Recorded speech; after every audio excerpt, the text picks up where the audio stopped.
Hello, and welcome to the Caregiver Stories podcast, where we discuss all things dementia and hopefully share some caregiver stories along the way. My name is Kimberly Scott, and in 2013, my mom was diagnosed with dementia at age 65. And after many years of feeling overwhelmed, I am just now getting comfortable with saying how overwhelming this journey can be and is. After hearing the stat on the Today Show last year, that 2/3 of women are caregivers and that there are millions of caregivers that go unpaid due to the current healthcare laws, I decided to start this podcast to let other caregivers know that they're not alone through their stories and sharing their stories. I want to educate those who don't know about dementia. And most importantly, I want to get people talking and having a tough conversation about the what if your loved one is diagnosed and maybe, just maybe, break the dementia cycle. So if you want to share your story, have knowledge, and want to be a guest on the Caregiver Stories podcast, please visit ThatKimberly.com/convo to sign up to be interviewed. And while you're there, you can also pick the platform you prefer to listen to other episodes on, whether it's iTunes, Spotify, Google, YouTube, and now Amazon Alexa. So my guest today is Dr. Elizabeth Shulman, author of Sanctuary in the Midst of Alzheimer's, a ministry for husbands and wives caring for a spouse with dementia. Hi, Elizabeth.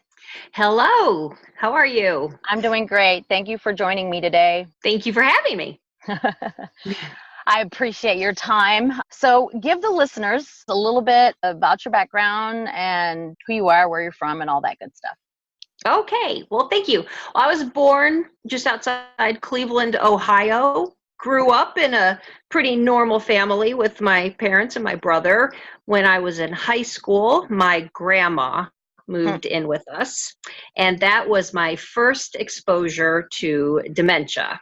Wow. We'll probably come back to that. I was a very typical teenager, and so maybe other teenagers would do better than I did with a grandma who has dementia, but it was confusing for me. I remember kind of being impatient and not really comfortable around her, but she was with us, and I went off to college and got married, and I went on to seminary, and my husband then entered grad school for chemistry. So we moved around a bit and eventually settled in Tennessee.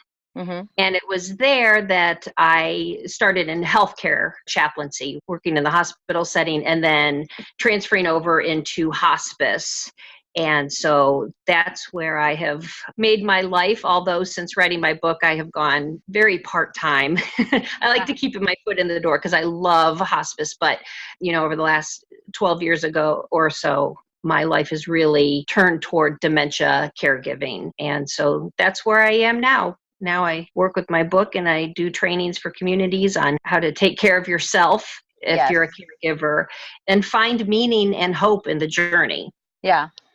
Well, when you say taking care of that's a great point about the caregiver side. Taking care of yourself, and support group where the caregivers come with their loved one and the loved one goes into another room to play games, arts and crafts, and then the caregivers are in a separate room and they all talk and have conversation. And a lot of them feel guilty about doing anything for themselves. They feel guilty about getting time away. But you had mentioned something about caregivers passing before those loved ones with dementia because they don't take care of themselves. So talk a little bit about the importance of that. Yeah, in hospice, the clinical team often talks about being on the watch out for the caregivers because the saying is caregiving can kill the caregiver. Wow. And the one that comes to mind especially was a 72-year-old gentleman who was caring for his mother down in Tennessee. Mm-hmm.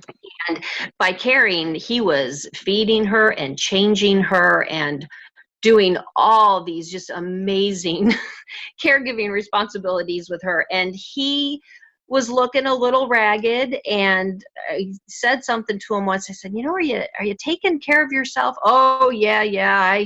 I just have trouble sleeping. I just have a little pain in my side. And he did not take care of himself and ended up being diagnosed with cancer and passed away before his mom. And we were devastated and kind of recommitted ourselves to not only really having tougher conversations with caregivers about, sometimes it's not selfish to participate in self-care. And the better we take care of ourselves, the better we can provide care for other people. Yeah. It really starts with ourselves first. We're the only person we have 100% responsibility for. Yeah.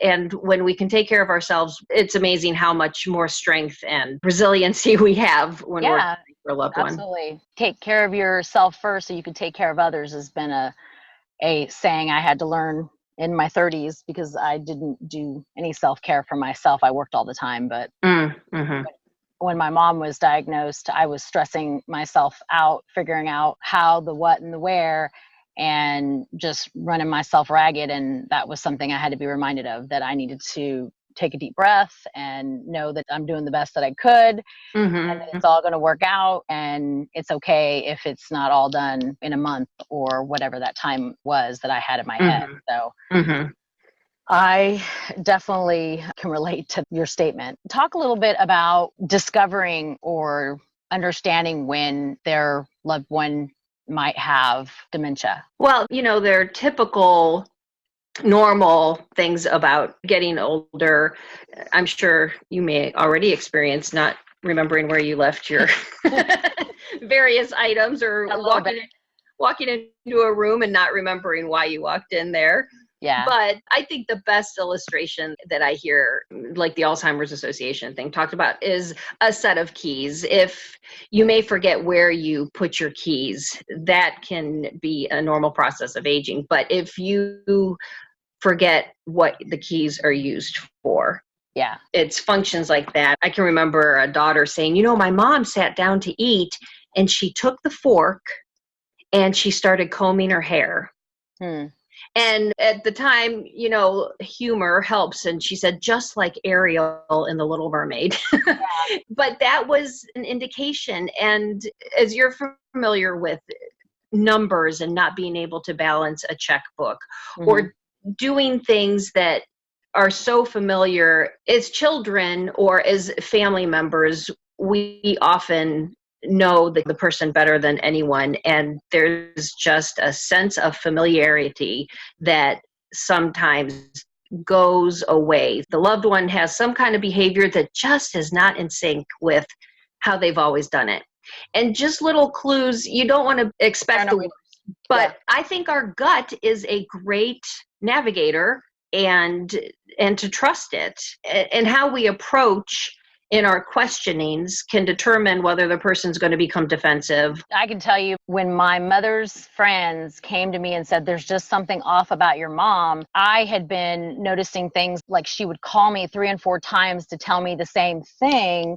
like she hadn't told me it before, and it was just odd, And then one time she withdrew some money from a savings account that her name was on it, but it was mine. It had been mine since I was little.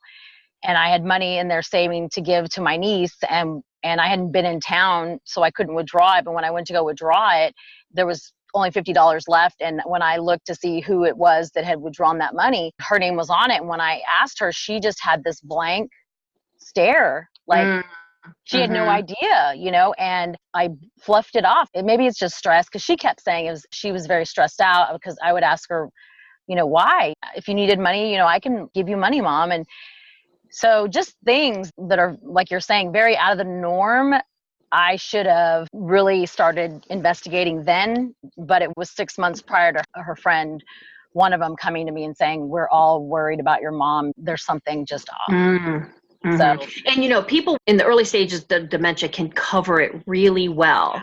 And things to look for is they redirect the conversation, or they laugh it off. I don't know how often I see laughter. You ask a question and they'll go, oh, and then talk about something else. And that's very clever. But if that happens, if they're not directly answering questions, it could be that they don't remember, or and they don't want to say they don't remember. Right. So I want to ask this: when you brought up living with your grandmother who came, why did you feel uncomfortable around her? I just remember being very impatient. In her mind, she always wanted to move south. And so her room had boxes in it all the time. Even though she was settled, she'd get a box and then she'd start putting stuff in it because she was going south. Okay. She couldn't say where or when or how, but she was moving south. Now I would know to get boxes for her so that she could do that. And then maybe unpack them after she took a nap, and then she may not remember for a while.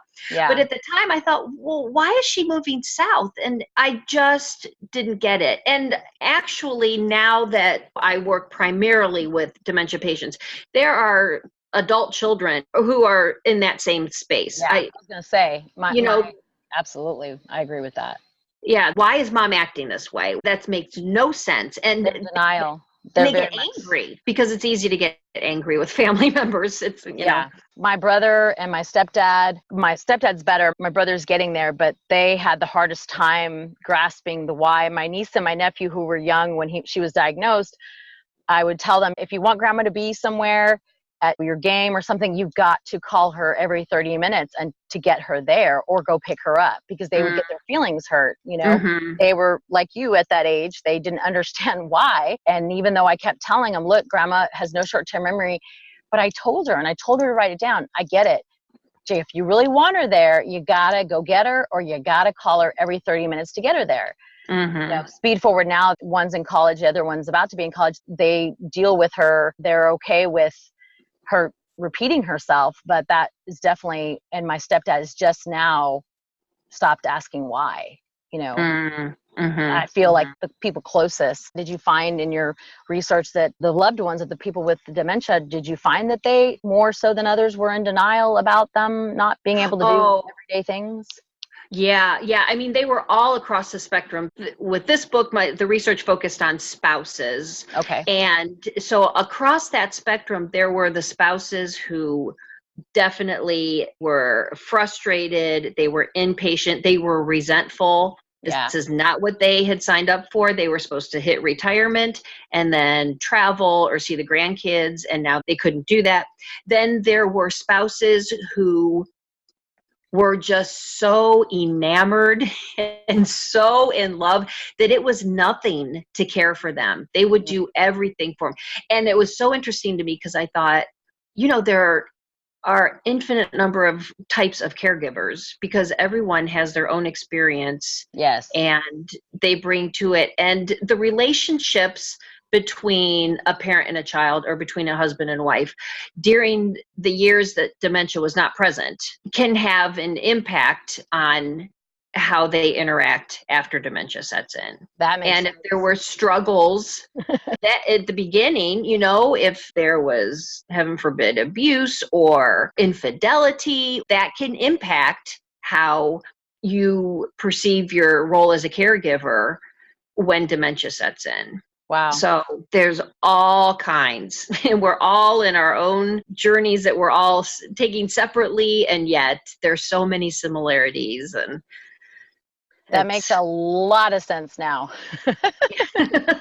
I always tease and say that my brother's the favorite child, you know, because he can do no wrong, but it's harder for me to tell her something and her do it, rather than like if it was the doctor or my brother or, you know, anybody else that's not related to her can tell her what to do, except for me and my stepdad or my grandmother or somebody that she cared for. I feel like if she was the carer of, you know, which she was, and since I was the youngest, I feel like even though I'm now 45 years old, she has a harder time right, with us giving her direction. Yeah. So that makes a lot of sense to me now. Yeah. What would you say that you realized about yourself doing this research and looking back on, say, the situation with your grandmother or your husband, for that matter? You know, that surprised that the keeping it a secret was, and that's not with regards to, you know, as I shared earlier, I was married for almost 20 years to this brilliant, kind man who is a chemistry professor who was diagnosed with paranoid schizophrenia 12 years into our marriage. And just as that was happening, I was entering healthcare ministry. I found myself going to the nursing home to work. And one day I came in and there was a gentleman and he would come and visit his wife every day. They'd been married 65 years. And one day she was sitting there holding hands with another man. And she said to him, "This is my husband." And he said, "Oh, nice to meet you." And he walked into my office and broke down crying. Oh. And I was so sad for him. Just now, that was only just one symptom or one indication, but these people would come into the nursing home to visit their loved one who had issues with behavior. They refused to shower. They could be combative. They were talking to themselves and they were paranoid. And those were all things that I, at the same time, was experiencing with my husband. Mm-hmm. And so that's what kind of got me really interested in the research. And so I went back to school and my research was on the experience of marriage for spouses of dementia patients. Okay. And that's where I encountered such a wide variety of caregivers. And that's where I learned that how the relationship was before dementia sets in often kind of shapes the caregiving experience. But I think that back to your original question, one thing I would tell myself back then, and I would tell caregivers now, is don't keep it a secret. I was so afraid. I didn't want my parents to worry about me. Mm-hmm. I didn't want my friends to think badly about my spouse. Mm. I thought if I hid it, that they would not judge him because there's a stigma with mental illness. There's a stigma with dementia. People don't understand it, just like people stare at a child with special needs, Definitely a stigma.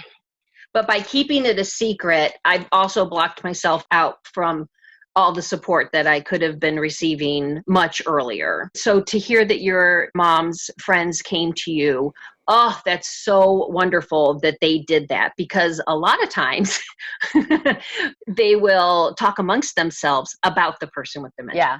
Oh, do you know what they did? And da-da-da. And, oh, I wonder how Kimberly is handling all of this. Yeah. And that can go on for a long time. And that's not helpful to anyone. Yeah. So to talk about the elephant in the room. Instead of hiding it. Yeah, it's huge. I agree with you. She had a hard time, even after she was diagnosed, being okay with people knowing. Obviously, I don't want strangers to know, but I do want our family and her friends that are close to her to know, so they don't take things personally or think that she does what she's doing out of any kind of malice. If she forgets to attend something or give them back something, it's hard because sometimes she doesn't want people to know that. And I'm like, Mom, it's important. It's okay. So that's great advice. How can the listeners get a hold of you if they want to learn more about you and the book? Okay. Well, I have a website, elizabethshulman.com. That's easy. Yeah, without the C. People like to put the C in the Shulman. And then for more information on the book, it has its own website, sanctuaryinthemidst.com. Okay. And I have a Facebook page for Sanctuary in the Midst as well. Awesome. Well, thank you again, Elizabeth. I really appreciate you taking time to visit with me. And if you want to listen to other episodes, go to ThatKimberly.com to choose where you can tune in, whether it's YouTube, iTunes, Spotify, and now Amazon Alexa. You can follow me on Facebook, Instagram, Twitter, and LinkedIn. And until next week, remember, sharing is caring. And to the caregivers listening, in the words of Dottie Grandy, you have my undying love, gratitude, and admiration. And to those that have not had the conversation with their family about dementia, please start talking about it. Start talking about the what if. Thank you, Kimberly. It's been a pleasure. Mine. All mine.